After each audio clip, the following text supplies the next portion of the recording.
Hey everybody, Max here. Today, we're going to be watching a Reggie video. In this one, it is, I use capitalism to enslave my enemies in Barony. Now, I've heard about the game Barony. I believe it is kind of like a dungeon player kind of game where you level up and things, but I never actually played it. I've heard it can do some weird things inside of it, but I am very curious on how crazy it can get. I mean, if it's a Reggie game, then surely it must get pretty nuts. It's almost like if you see a Seth Sintech kind of game, you know it's going to be pretty crazy. So we'll go ahead and see what Reggie thinks of this game here. And I am going to go ahead and leave a link to the original in the description. If you enjoy this, please do leave a like. If you have anything specifically or you'd like to see me react towards, please leave it in the comments. And please do subscribe, help me build my community, and join in with us and watch more things in the future. Let's go ahead and get this rolling. Reggie, take it away, my man. Barony, a game. I've played it. A lifestyle. An amazing way to raise your blood pressure. At first glance, Barony appears to be a highly detailed boulder death simulator masquerading as an RPG dungeon crawler. Okay, well, Boulder Dash indeed. But in reality, it's a game about becoming God. Because regardless of whatever class you pick, Vampire, eugenicist, retard. you are now on a quest I don't think those were the classes we were being shown. to become an omniscient mega wizard doctor engineer hybrid who spends his time levitating, being invisible, transcending the need for food, and throwing ducks at people. So is this an actual RPG, or is this like a roguelike RPG where different runs are done? And I have to tell you, it's all very fun. However, I seek a more pure experience. I crave the strength and certainty of capitalism. That's a lot of money.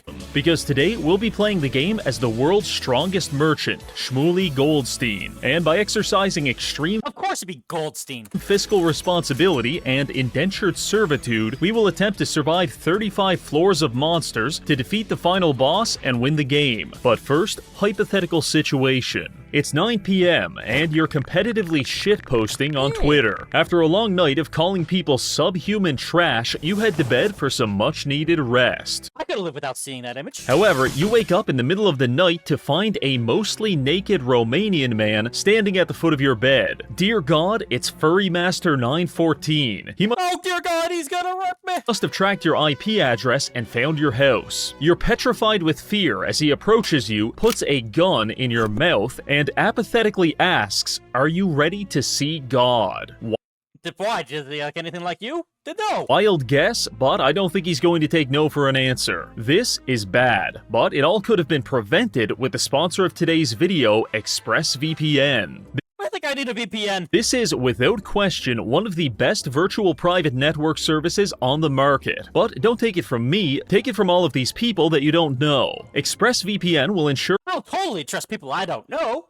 your online privacy and data security by encrypting and rerouting your network traffic through their high-speed servers. That means no more worrying about your data being sold, and of course, no more unexpected late-night visitors. You know what? If people are selling my data, why can't I make some money off of that? Me personally, I use ExpressVPN all the time to access region-locked content by changing my IP address. In fact, I do it so much that I'm having an identity crisis. Am I Reggie Games, the Canadian YouTuber, or am I Hong Kong Fooey, a Nigerian man binge-watching Breaking Bad? Is it bad? I'm actually reminded of the 1980s cartoon when there was actually a karate fighting dog named Hong Kong Fooey. Don't know, and neither will they. Find out how you can get up to 4 extra months of ExpressVPN by clicking the link in the description, scanning the QR code, or going to ExpressVPN. Oh, I recognize where that guy was from. He was from Menace. .com/Reggie. With plans starting at $3.49 a month and a 30-day money-back guarantee, you've got nothing to lose. Thank you, ExpressVPN, and now back to the video. Our first... Well, that was Reggie's ad. I think I would give that about an 8.5 out of 10. Although I hate ads and anything, so they already start off with a point down. It was actually kind of entertaining, and I was really disgusted with the beginning imagery. Oh dear God, that was yeah. Ugh.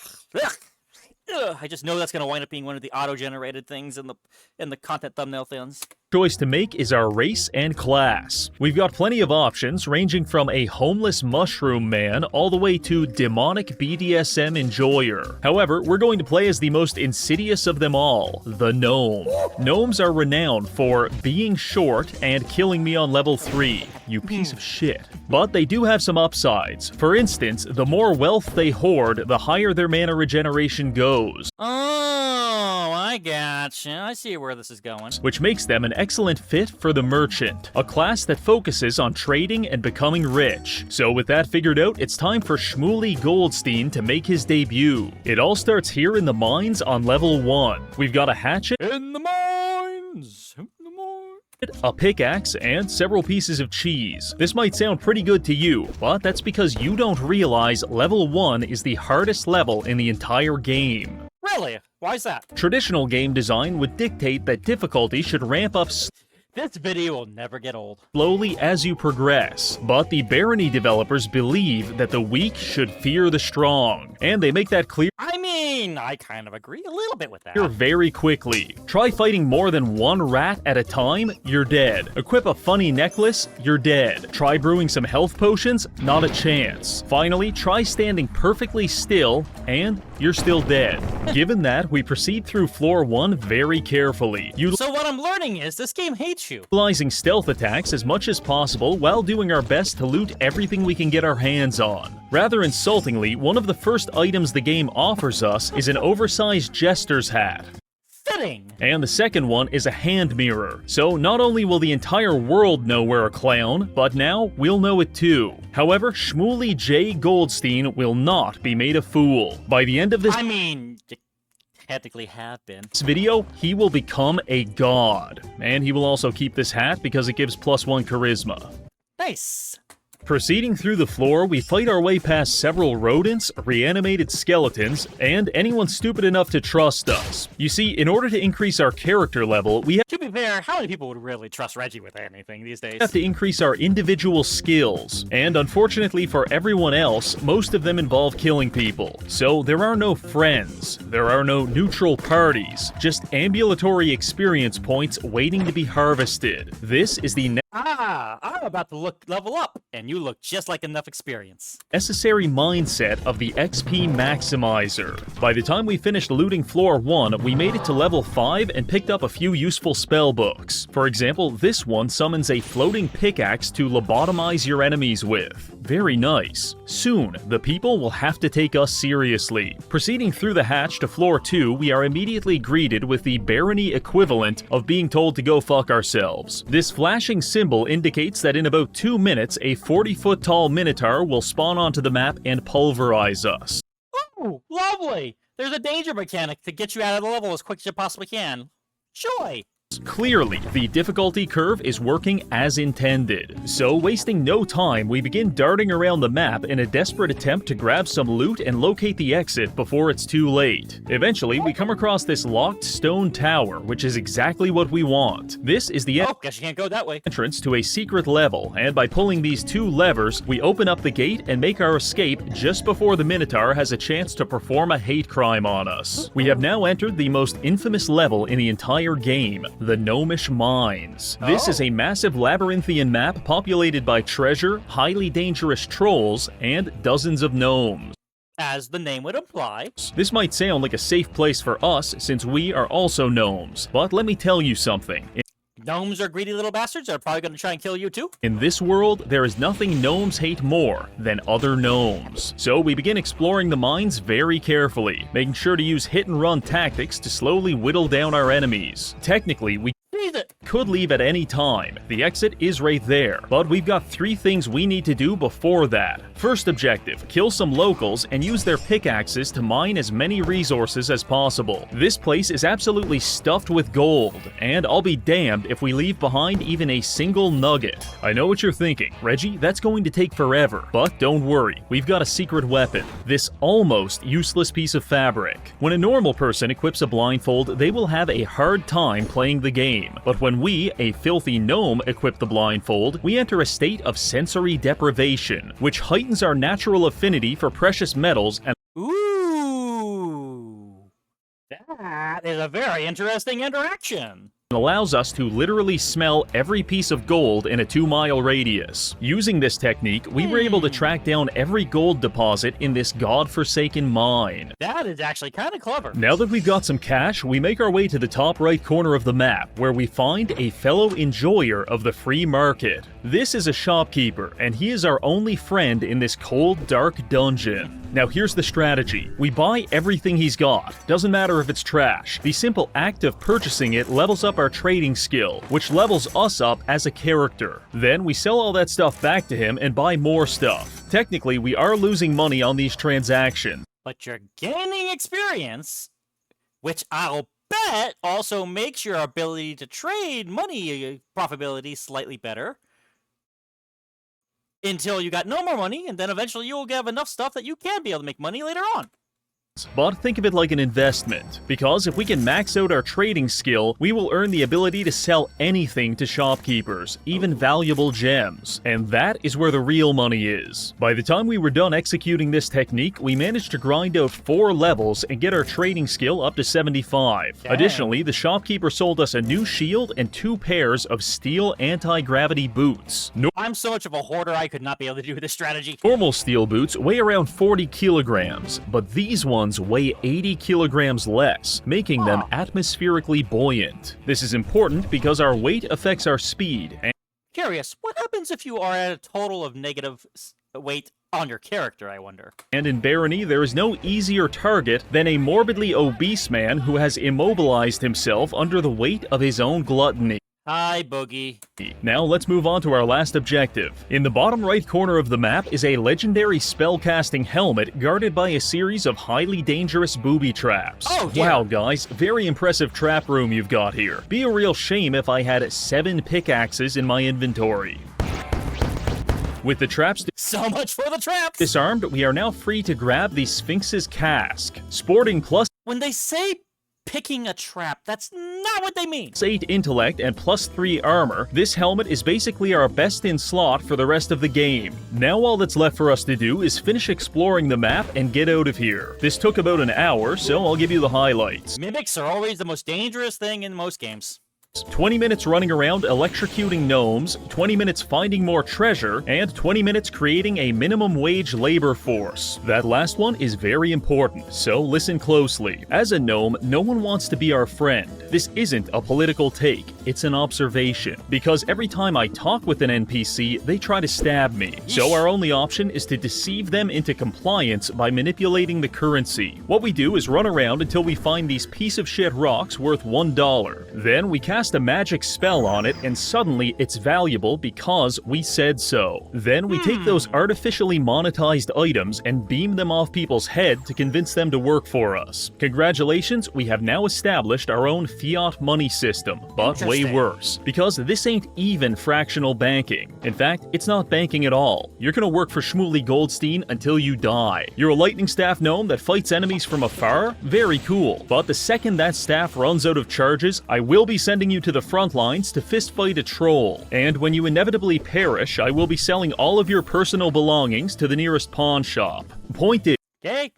Spend money, make money. is, with this technique, we were able to enlist a small posse of delinquents to act as our bodyguards. In fact, we even got really lucky and recruited a succubus. This is terrific, Kinky. because the succubus can seduce units into joining our party even if we're already at the party size limit. I thought this would be pretty good. However, as we What? will soon find out, it is completely broken. Regardless, we're all done in the mines, so let's get back to the dungeon. Does it seduce them only for a limited time? Or forever? The next 2 levels of the dungeon were a deeply confusing experience. Within 60 seconds, I found a book on how to be an alpha male, found a necklace that literally chops my dick off, and then to balance it all out, I almost got killed by a boulder. After that, we wandered around in a I'm beginning to think that the boulder's the most dangerous part of the game. daze It's like Spelunky. while our followers beat the shit out of everyone on the map. I didn't tell them to do that. They just inherently know I want it, which is what makes them good followers. Eventually, we came across a series of merchants, at which point I was obligated to spend an hour min-maxing our trading skill to Here we go appease my again. compulsive desire for number go up. Here's the summary. We added 4 more anti-gravity boots to our collection, grabbed an alembic to allow us to practice alchemy, and most importantly, we maxed out our trading skill. All of this landed us at 7,000 gold, which bumped us up a tax bracket into wealth level 3. Not bad. All of this was done just in time for the next secret level, Mine Town. Secret level! Barely a town, and certainly not a mine, Minetown is actually a religious site for members of the free market. Oh dear. That's because it has 4 shopkeepers and plenty of what I call free resources. If you're playing one of those non-capitalist slop classes, you probably won't care about this level, but for us, this is huge. But Reggie, how can I maximize my Minetown experience? Well, I'll tell you. First things first, buy a tinkering kit. This allows us to deconstruct pretty much anything and use the scraps to craft quirky items like landmines and bear traps. Then we start I think I see the vision. luring innocent people into secluded parts of the map and killing them. We sell half their stuff to the merchants and use tinkering to turn the other half into glass bottles. With these, we can now destroy the plumbing system by draining every last drop of water into our bottles, which we then use to level up our alchemy skill. After about 20 minutes of this, all civilians should be I've played plenty enough Elder Scrolls games to know that alchemy can be very overpowered. dead, and the entire town will be experiencing a catastrophic drought. That's a good start, but we can go even further. We use an obscure magic spell to level up our mysticism by breaking every piece of furniture on the map. No chairs, no beds, only experience points. Jesus, they just straight up breaking everything. Then we use our tinkering kit to systematically deconstruct all of the torches. Now that the I can't imagine how much time this has taken him. town has been plunged into darkness, If it was me, I would have just picked a warrior class and go beat everybody over with a stick and probably died in level 4. we can turn the torches into bear traps and place them randomly in the street for good measure. This is what it means to become ungovernable. Now that we have I can't set traps. I'll end up stepping on them but destroying myself with them. honored Minetown by extracting every single experience point from it, we can move on. This brings us to a transitory level. These are basically free treasure levels that we get when moving from one biome to another. However, do not mistake that for meaning that they're safe. I have personally witnessed grown men cleaved in half by cleverly placed mimics on more than one occasion. But that's okay, because we didn't need that guy, and what we're really here for is something much worse. By mining through this skull-shaped wall, we can reveal a secret portal to the underworld. Going here is Oh, how lovely. not something I recommend to 99% of players, because the baseline requirement for even surviving is being able to fly. Luckily, not long ago, we The light boots, eh? Oh, grants levitation. Well, hopefully being light is a requirement to be able to pull that off. picked up some boots of levitation from a merchant. Therefore, problem solved. But why do we even care about the underworld? Well, I'll tell you. It's because deep within the underworld, there is a demonic shade known as Artemisia, who wields the legendary bow Chrysolacatos. So the plan is, Try setting that 10 times fast. go to hell with the boys, beat the ever-living shit out of Artemisia, take the bow, and be back in time for supper. Upon entering the portal, we are immediately greeted by the Minotaur warning sign. Oh, how lovely. Something which would have terrified us about 3 hours ago, but now we're ready. For one, we've got a couple He was doing this on the same few levels for 3 hours? Oh, Jesus. of followers, and for two, we've used our alembic to craft 9 Molotov cocktails. So the second that big dumb lobotomite came charging toward us, we dumped half a dozen explosive potions on him, and he promptly turned to ash. Oh, that's a lot of pain. Killing the Minotaur was a big milestone, a rite of passage, if you will. Shmuley Goldstein will no longer be molested by the circumstances of this world. Now, he molests back. I knew he was going to go that way. With that taken care of, we finally encounter Artemisia. She hits very hard, but with the help of our followers, we're able to beat her mercilessly until she gives up and drops the bow. When picking up new gear, you have to first identify it, and the amount of time it takes to identify something depends on how good it is. G string of hepatitis, 5 seconds. Yeesh. Ring of might, maybe 30 seconds. But legendary bow Chrysolacatos, 7 goddamn minutes. Dang, that's a lot of time to spend. However, it was worth the wait, because this bow does I mean, if the Minotaur is no longer tracking you down, you got all the time in the world, right? 6 damage, never degrades, has a chance to enchant our arrows, and after repairing it, we even got the damage bumped up to 11. So a lot of people are going to start dying. While looking for our next victim, we came across a unique character named Robin Hood. At Hey! first, I was thinking about recruiting him by shoving a fistful of gemstones up his nose, but then I remembered his entire identity is based around robbing rich people. So obviously, we put a generational beating on him and recycled all of his clothes into landmines. Straight up crash out. With that taken care of, we finally escaped the underworld and returned to the dungeon, just in time to enter the next biome, the swamp. If you gave I can imagine he's not gonna have any trouble with the rest of the game like this now. me the option of being shot in the head or spending 5 minutes in the swamp, I tell you not to miss. Because not only is the Miyazaki would be happy here. swamp teeming with goblins and slime monsters, but they've tripled the defense budget, and there's traps everywhere. Regardless, we push forward, painstakingly exploring every corner of the map in search of treasure, and we found it in the form of spell books. Objectively speaking, swamp spell Is this the eugenics soundtrack? spellbooks are the most fun. Not because they're useful, but because they're literally designed to troll your teammates in co-op. For instance, we found the spellbook of Confusion, which can be repeatedly cast on your friend to invert their controls and give them motion sickness. Once your friend realizes you're griefing him into bulimia, he'll probably try to attack you back, which is when you're going to cast Grease to lather him in oil and make him drop That better just be grease. his weapon anytime he tries to use it. Maybe for good measure, you'll also cast Ignite to kill him in a horrible grease fire. This is the essence of male bonding in Barony. Unfortunately, Kleeper stopped returning my Is that why I have no friends? messages, so we had to settle for griefing the local goblins instead. However, all of this dicking around did come at a cost, because it takes a long time to explore each floor, and starvation is slowly creeping up on us. Ooh, food's a thing. For the past hour, we've been surviving on a diet of greasy tins of food, but by this point, we've completely run out, and we're starting to take hunger damage. Many a promising run has been cut short due to poor food management, but Shmuley Goldstein refuses to die with anything less than 100,000 pieces of gold to his name. So we push through the pain. Eventually, we hit a lucky break, where after finding a series of chests, No key? Just go through the wall. one of them tried to kill us, only for us to explode him like a piñata and feast upon his innards. Goddamn mimics. The chest was full of cheese, cream pies, and more industrial Cheers for everyone. grade slop, which should keep us running for the next few levels. Probably the only other important development during our time in the swamp was that our succubus started recruiting tons of new allies. Yeah, that's a lot of allies. Jesus. In fact, she even managed to recruit a legendary zombie named Coral Grimes. He's very powerful, and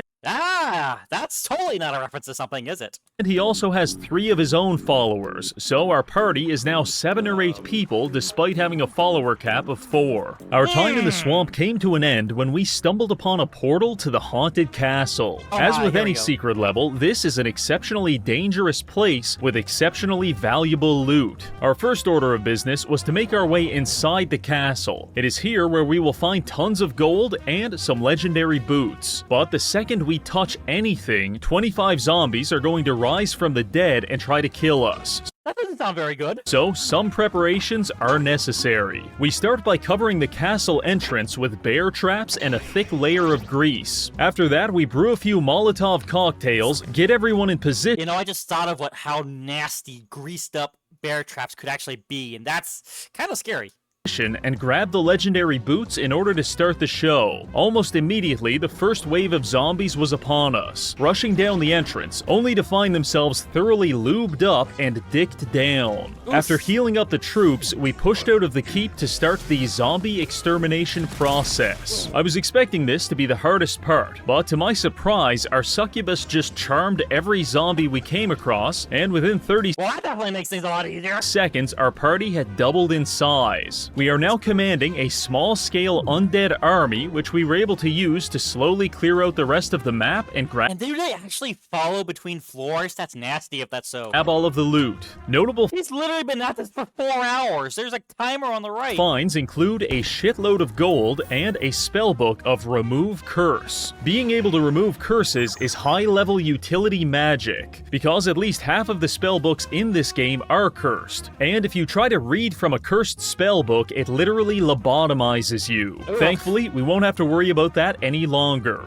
We were also able to increase our tinkering to level 80, which means we can now craft the single greatest item in the entire game, a leather backpack. I'm not exaggerating when I say that I spend 30 minutes on each floor just managing my inventory, and with this That sounds about right for an RPG. backpack, we've now got an extra 10 slots to work with. Naturally, I filled it up with our anti-gravity boots, which turned it into something approximating a giant helium balloon attached to our back. With all of that taken care of, it's now time for us to proceed to the next biome, the Sand Labyrinth. This area is known for its absolutely massive labyrinthian maps filled with bug people. Fortunately, we've maxed out our leadership stat, and the game tells us we should now I'm getting some flashbacks to the desert biome in Diablo 2. be able to recruit them. Excited by this prospect, I walked straight up to one, attempted to shake his hand, and instead got stabbed in the face. So I guess that was just a fucking lie. Welcome to the Sand Labyrinth.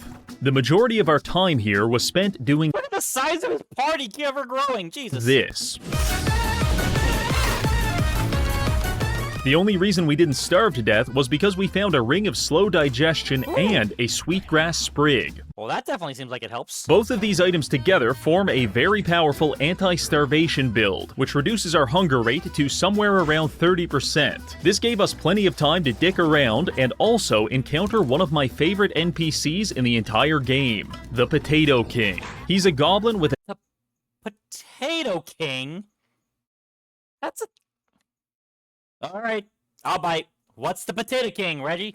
a jester hat, suspenders, a beard, and a certain indescribable aura. So naturally, I equipped my nicest gem, ran straight up to him, and threw it at his face in an attempt to recruit him. What? Unfortunately, we must be at our follower limit, because it didn't work and a giant fight broke out, at which point I was forced to execute him with blood magic. Killing the Potato King felt like strangling my own father to death in the pouring rain. It was emotionally devastating. But rather than confronting those feelings like a man, or God forbid, going to therapy about it, You know what? Fuck you. I just forced one of my other followers to equip his clothes, thereby turning him into Close enough.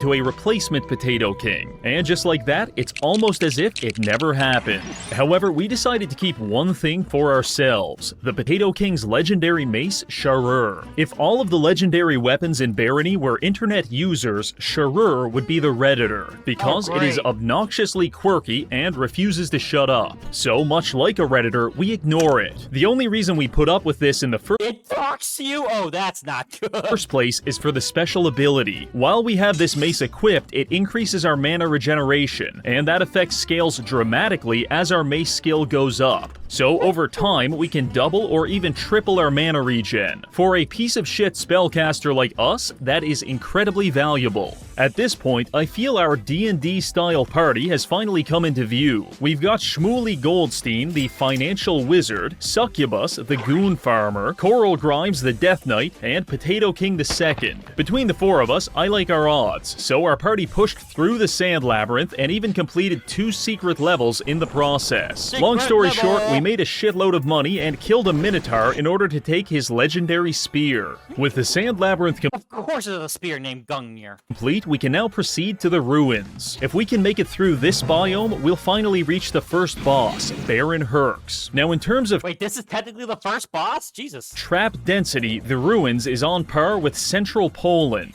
because these fuckers are everywhere. Fortunately, God. we have amassed an impressive collection of spells, and we've got one specifically for disarming traps. So it doesn't matter if you've spent all day carefully placing turrets and floor spikes. Shmooly Goldstein is going to spawn onto the map, pop a speed buff, and fly around systematically disassembling all of your shitty little traps GLaDOS would hate this guy. until you're all alone. And God help you when you're all alone. With the traps out of the way, our followers are free to engage the dozens of gnomish gangs that inhabit the map.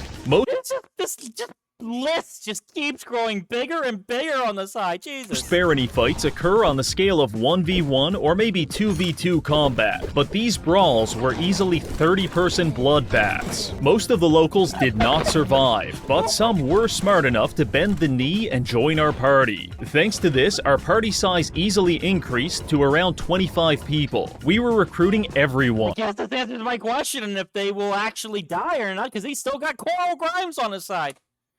Even inanimate objects. Nothing was safe from the Goldstein Industrial Complex. Jesus. In terms of looting, we were able to secure a few very nice spell books, such as Psychic Spear, which does massive damage, and also the Spell of Preservation, which prevents our gear from degrading as long as we've got enough mana. This is huge. Considering his regen rate, that's gonna be a good while.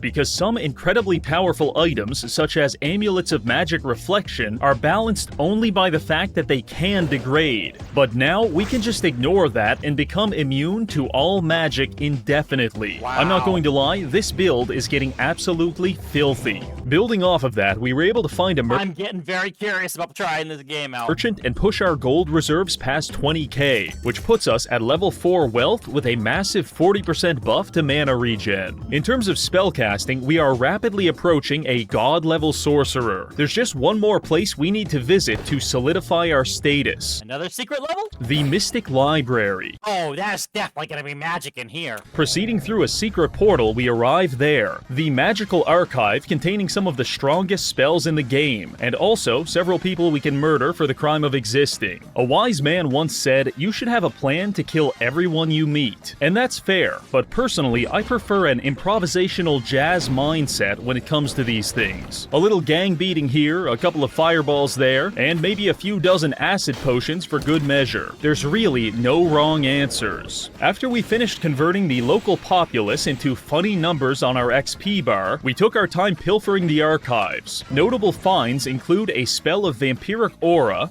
Nice. greater might, and the best one was a tier 5 spell that drops a comet on your enemies.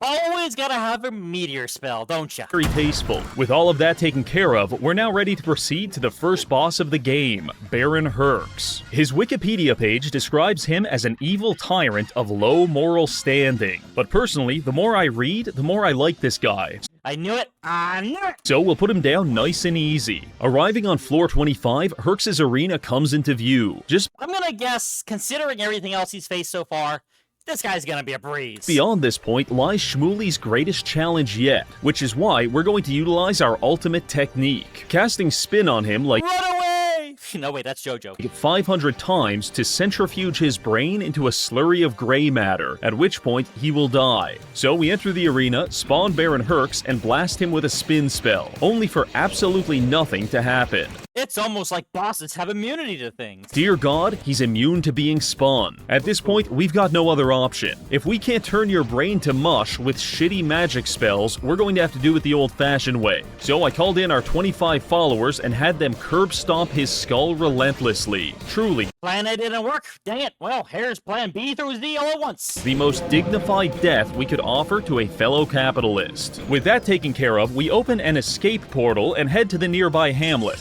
Orb. where the townsfolk are celebrating our heroic victory. The hamlet is one of the few levels that is actually intended to be purely peaceful. Everyone is celebrating our victory, the shopkeepers are all very kind, and generally, it's a good time. Which is why we are morally obligated to kill everyone here. Just Rude. as the blank canvas taunts the budding artist, so too does the peaceful hamlet taunt the serial-killing capitalist. And Oh no. so, it's time we make our first brushstroke. The reason the hamlet is so peaceful is because everyone here is absolutely jacked. It's full of high-level adventurers, and every shopkeeper is at least as strong as Baron Herx. Furthermore, no merchant in their right mind would dare attack a shopkeeper, because if we do, we'll get banned from trading with them for the rest of the game. And therein lies the problem. That guy looked like he didn't take any damage at all. We have to kill all of these people without even touching them, which is why we're going to convince them to kill each other. Oh no, here we go. A few levels back, while we were looting, we came across one very special item. It's called the Ring of Conflict, and whenever you put it on, it turns the surrounding area into Memphis, Tennessee, because Oh, lovely. Wait, I'm surprised you didn't go for Detroit. everyone near you will start stabbing and shooting each other indiscriminately. I think you can see where this is going, so let's test it out. First, we take all of our followers and sequester them to a corner of the map where they can avoid the coming civil war. Good luck. Then we find a shop with 2 traders. I make sure to sell a bunch of our stuff to them first because we want their money. And don't worry, we'll be getting most of it back in about 5 minutes. After that, we drink an invisibility potion and hide in the cuck corner. Now we slip on our Ring of Conflict and No.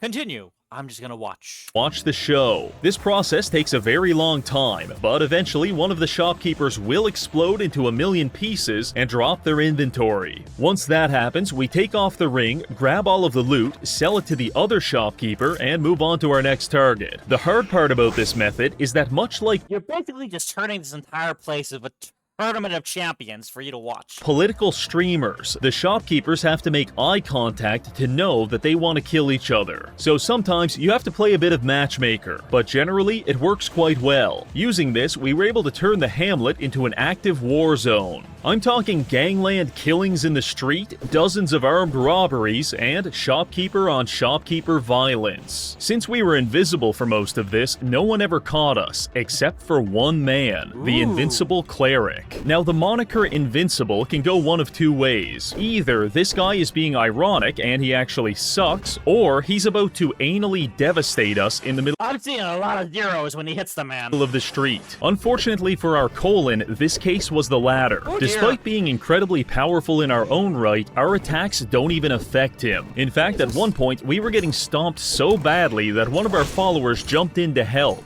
at which point the cleric literally beat him to death with his bare hands. Oh dear lord. All I could do was watch. The only way we were able to stop him was to just wail on his armor until slowly each individual piece was destroyed, at which point we finally started damaging him.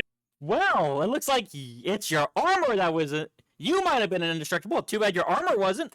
Once we put him down, we were free to finish killing everyone and selling their inventory to the only remaining shopkeeper. By the time we were done, we had accumulated about 50,000 gold, which put us halfway to my personal dream of 100k. Now for the final touch, we head to the sewers where we encounter the secret merchant, who is either the worst judge of character I have ever seen or the most subversive comic of all time, because he greets us by saying that he loves exploiting people for money, but he can tell that we have too much of a heart to do something like that ourselves.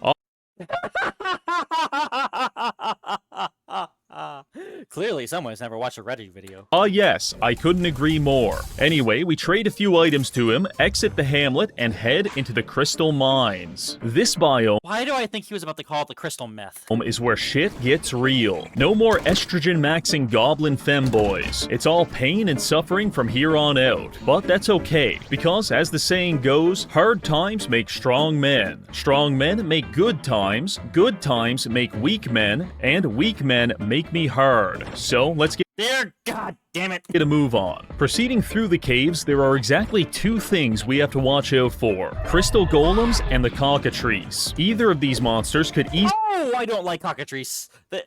Anything that can turn you to stone, I hate. Cockatrices, gorgons, basilisks, they're all hell creatures.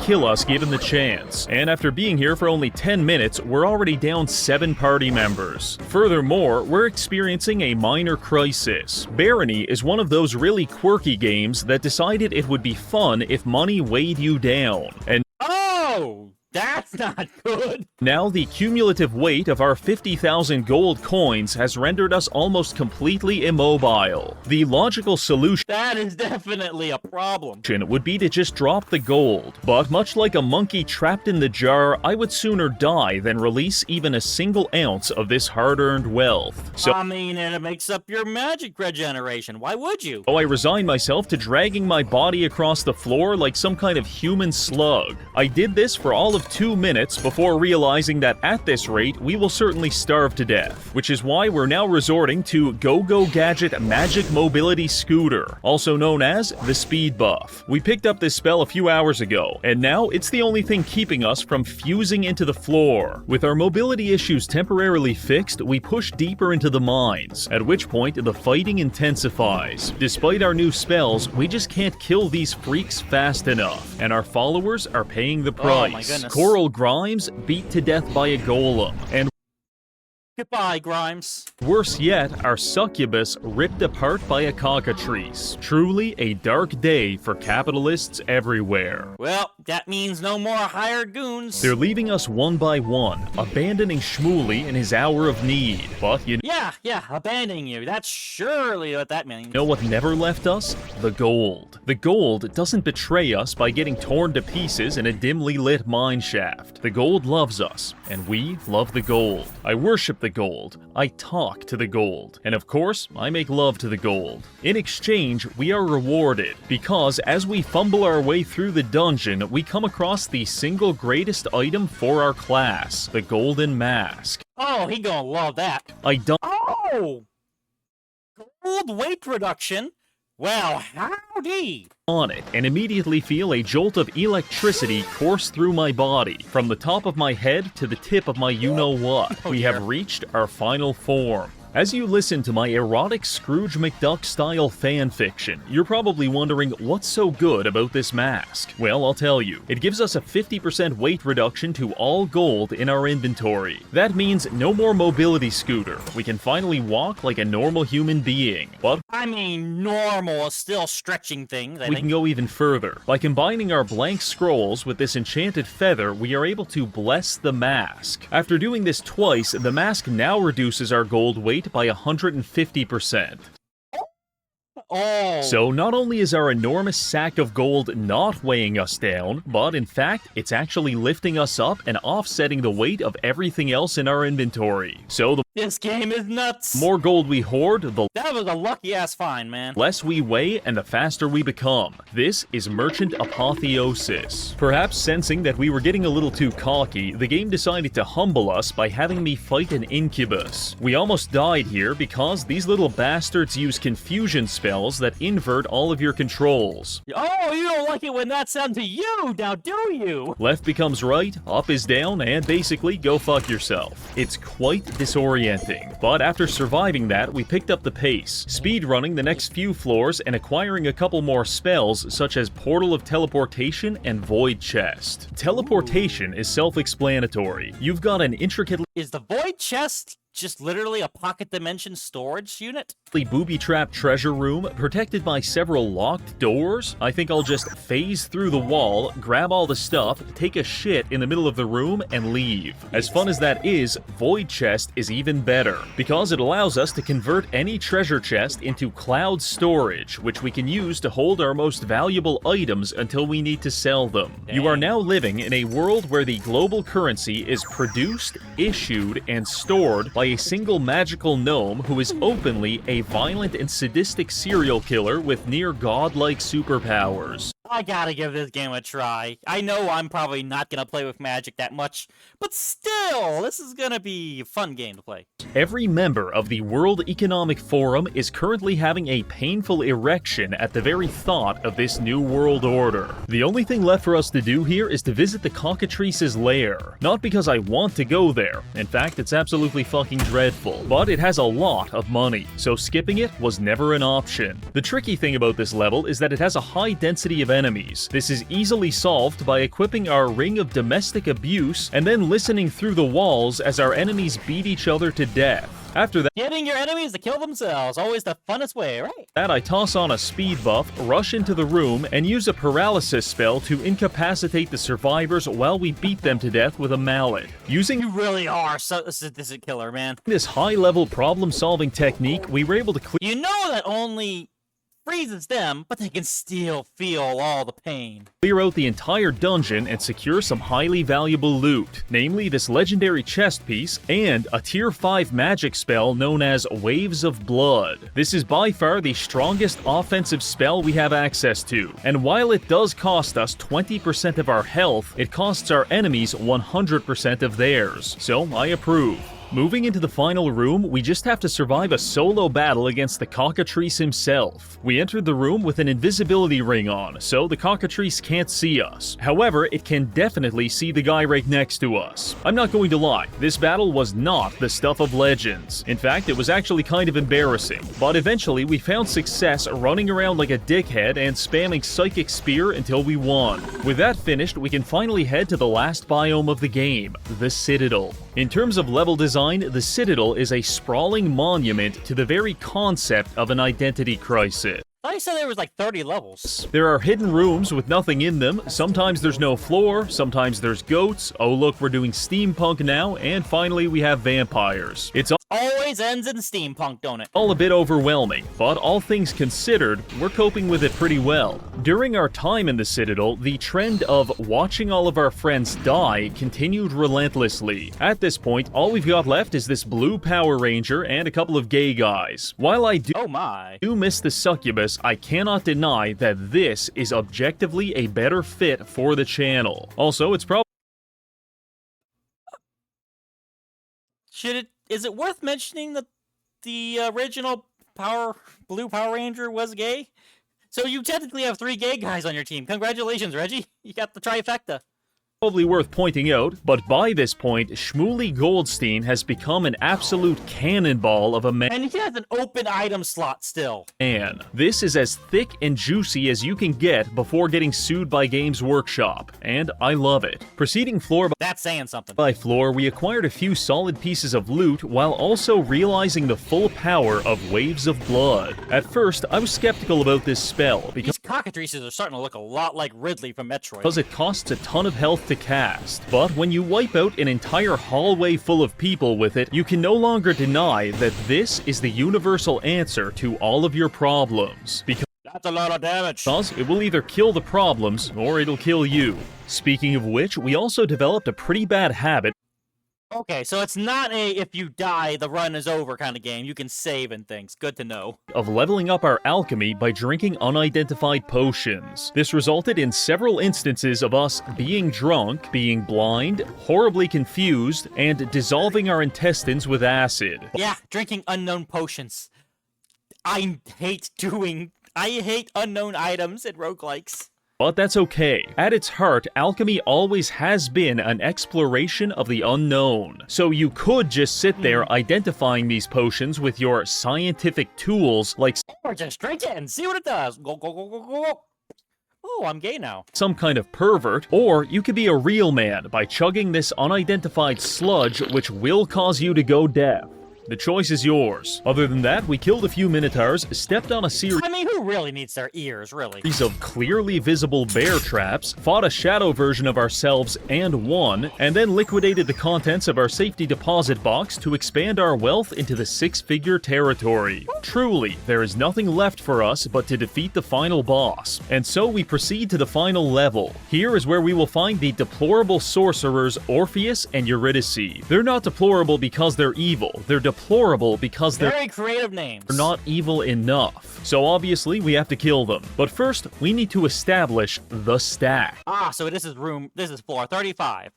In the bodybuilding community, the stack refers to the combined list of drugs which you can abuse before you turn yellow and die. In Barony, it refers to the cumulative list of buffs which we can put on ourselves to ascend into a low-level superhuman. And Yu-Gi-Oh! It's the whole purpose why everybody gets themselves killed. First, we've got invisibility, levitation, increased strength, and magic reflection from our gear. Then we start stacking on the magic spells. Preservation to keep our armor intact, guard spirit to absorb attacks, thorns to deal damage back, envenom weapon for added damage, flame cloak for immunity to fire, and finally, speed to run around at 90 miles per hour. Buffs? Ha! A real man doesn't need buffs. You buff yourself by your pure might, and you go in ham. Bah, bah, bah. That's how a real man does it. Ah! We could go into this fight and just gang up on them with our followers like we did last time, or we could even just abuse waves of blood to end this in like 10 seconds. But I am a man of theatrics, which is why I decided to spend this entire video, 12 hours. Nice selection of music, and oh my god, 12 hours in! Fuck! Literally half a day of this game. Quietly accumulating an inventory full of explosive flame traps. And now I'm putting 100 of them down on the floor in the boss room. I can't tell you who's going to step on this, but I can tell you they won't be having an open casket funeral. Now, oh no, that's a lot of TNT. well, let's begin. We go a little further into the arena, at which point the bosses spawn. And so begins the elaborate dance of trying to bait one of them into stepping on our Afghanistan welcome mat. Eventually, we do succeed. Orpheus rushes into the landmines face first and explodes into a million pieces. That was some damage. Although I'm kind of surprised he didn't just make 2 piles. Meanwhile, the resulting trauma of seeing her partner blown to smithereens sent Eurydice into some kind of manic episode. So, much like a 1940s doctor, I remedy her hysteria by beating her with a blunt object. Unfortunately, this doesn't work so well, and Yeah, old-timey medicine has never been that good. she summons in several minions to kill us. We immobilize them with a series of ice waves and firewalls, and then return our attention to Eurydice, blasting her with waves of blood and an entire meteor shower until her and all of her stupid followers are vanquished back to the abyss from which they came. And with that, Shmuley Goldstein, the paragon of capitalism and destroyer of evil, has vanquished Orpheus and Eurydice for the crime of something. I'm not actually sure what they do lore-wise, but I bet it's bad. You know what, editor? Just put them in the Epstein files. Oh, dear There we God. go. That'll And do just it. like that, we're back on the right side of history. Well, that's going to be it for this video. We've gone from rags to riches to demigod omniscience, and I think you can't ask And it only took 12 hours. for much more from the free market. So thank you to this month's patrons for supporting Nope, that's also 12 hours in a solid run. That doesn't include whatever happened when you had to save and reload. the channel, and finally, thank you for watching.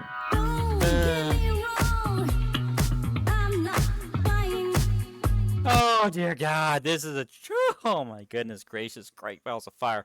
That was so crazy. Yeah, this guy and I swear, Reggie and Seth just know how to utterly destroy games. Reggie, Seth, let's game it out. Who else was there? There was one more. Oh, well, I'm sure I'll think of them later at the end. But, oh my god, they know how to just make these games go completely nuts. Well, thank you very much for watching me watch this. Let me know in the comments what your favorite part of the video was, and if there's anything that you would like me to react towards in the future, leave a like if you enjoyed things, and please do subscribe to help me build my community. And once I hit 50, I'll shave a beard. Alright, y'all. Live life to the max. I'm out. Bye-bye.